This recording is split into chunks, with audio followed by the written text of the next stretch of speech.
Do you ever feel like you really don't have anything big to give to God? I mean, just like life in ordinary lane. It's easy to feel that way living in a world of like rock star preachers and bands and singers that get the platform, and I just kind of feel like, so what do I have to give to God? Well, don't ever let that thought get you down, because actually you might be surprised. When I think of like rock stars, I think guys like Billy Graham. Interesting lineage there that comes up to Graham. It started way back with Dwight Lyman Moody, who was the Billy Graham of the 19th century. Moody influenced a gentleman by the name of Wilbur Chapman, who became a noted evangelist. Chapman had an impact on Billy Sunday, who became a national evangelist as well.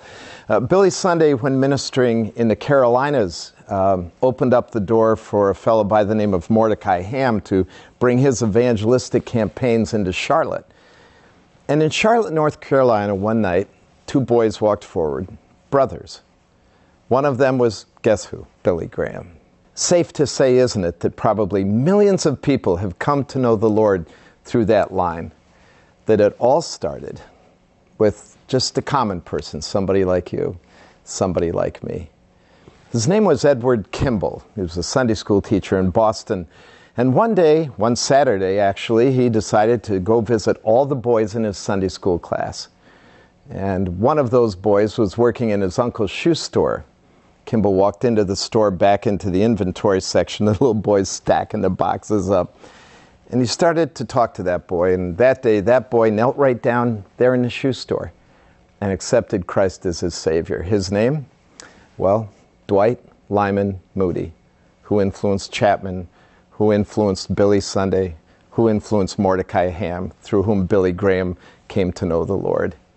Interesting. There's an old saying we have that little is much when God is in it. I'm reminded of John 6:9, where, wanting to feed the 5,000, Andrew comes to Jesus and says, "We found a little boy with a little lunch, but what is this among so many?"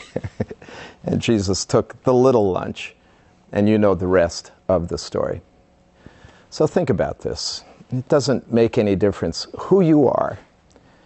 It's all about routine faithfulness. Just what are you doing today for Jesus? A note to a discouraged person, a smile, a hug, a good word for God, a thought of what can I do to make Christ real in someone else's life. Well, so today, before you put your head on the pillow, just remember it's the little things that count.